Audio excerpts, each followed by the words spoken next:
Today's Crosswalk Devotional Podcast is sponsored by the David Caleb Cook Foundation. If our podcast has been a blessing in your life, would you consider helping us get Bibles to children in Muslim countries? Go to davidcalebcook.org/crosswalk to donate. Your gift will help send God's Word to children around the world. Hey everyone, thanks for joining us for the Crosswalk Devotional Podcast. Over the years, our editorial team at crosswalk.com has written these devotionals, observing truths we see at the intersection of faith and life. We're thrilled to offer them to you now in podcast form. To get all of these episodes straight to your phone each week, just subscribe on iTunes or wherever you get podcasts. To find more devotional content like this, just visit us at crosswalk.com.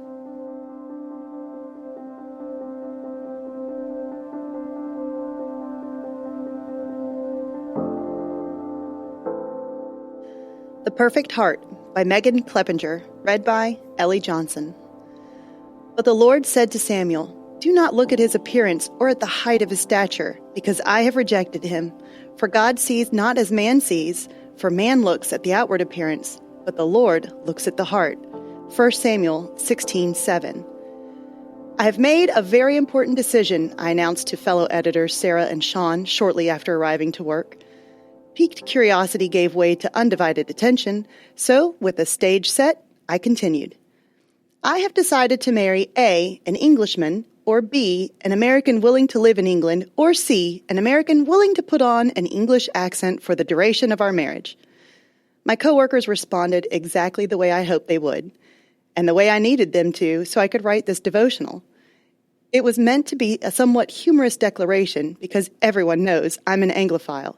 Yes, more than one visit to the country turned me into a lover of nearly anything British, including, but not limited to, the actual country, literature, movies, chocolate, Cadbury chocolate is the best ever, and of course, the smooth accent.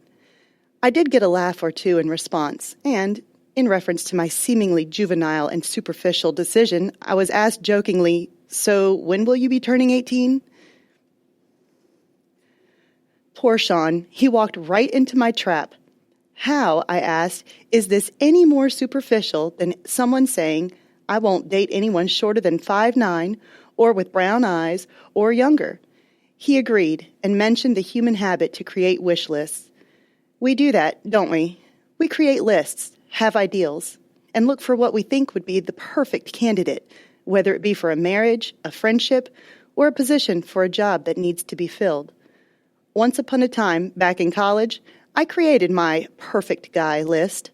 I found him, too. He lined up with everything on my list, down to the occupation he was entering.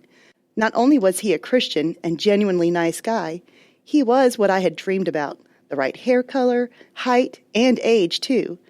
He wanted to find the right girl, get married, and settle down. I'm telling you, he was great.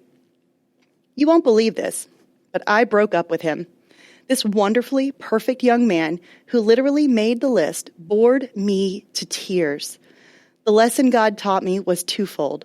First, he taught me that I had no idea of what I really wanted or needed, but more importantly, he showed me that the perfect person for me is more important than finding a seemingly perfect person. When the prophet Samuel hiked up to visit Jesse and his sons, I'll bet he had an idea of what God's choice for Saul's replacement should look like. He probably got excited thinking about the tall, strong, mature, and wise leader who would rule Israel. Samuel saw Jesse's son Eliab and thought, surely the Lord's anointed is before him, 1 Samuel 16:6.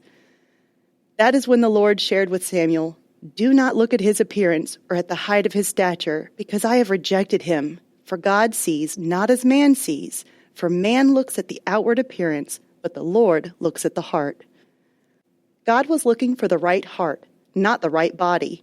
He chose a young shepherd boy named David. I love the song Shepherd Boy. One of the verses in the song that refers to this event goes, well, it wasn't the oldest, it wasn't the strongest, chosen on that day, and yet the giants fell, and nations trembled when they stood in his way. The chorus and the point of the song is, when others see a shepherd boy, God may see a king. So, what is my point? Well, first, When we look at others, we obviously need to look beneath the surface, but that's something we've been taught since preschool. My point is that we need to start looking beneath our own surfaces because that's where God is looking.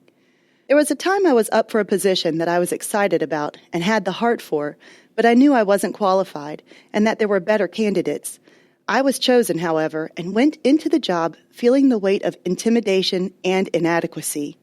The skill set was way beyond what I could handle at first. My mother encouraged me by reminding me that God works that way sometimes and that He prefers imperfect, willing vessels because not only does it give Him something to work with, and not only does it make His vessel completely dependent on Him, but when success is achieved, it's so obvious that it occurred because of Him. David knew he was not only small and young, as well as untrained, but he also understood that God was bigger than any of his shortcomings. God used this weaker of vessels in a mighty way. A giant fell, nations trembled, and God was glorified through it all. Have you ever wondered what would happen if David had said, "I can't do that because I'm just a shepherd"? Don't let what you think you are lacking keep you from what you know God is calling you to do.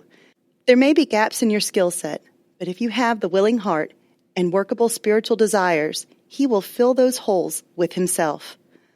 On another note, if you know anyone who is English or can imitate an English accent, please let me know.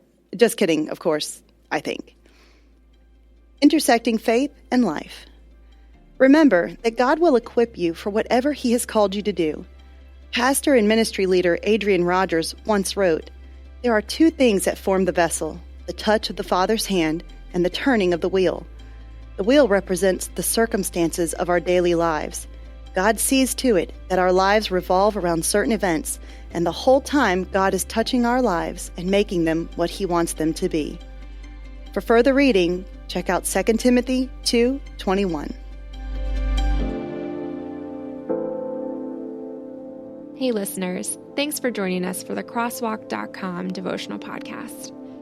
To get all of our episodes straight to your phone during the week, subscribe to this podcast on iTunes or wherever you listen to podcasts. To find more devotional content like this, head over to Crosswalk.com. Did you know that children between the ages of 4 and 14 are 4 times more likely to accept Christ than they will be as adults? And that need to share the gospel and the love of Jesus with precious children is even greater in the Muslim world, where many never hear about Christ's love for them. You can help lead children in Muslim countries to Jesus by sending them a Bible through the David Caleb Cook Foundation.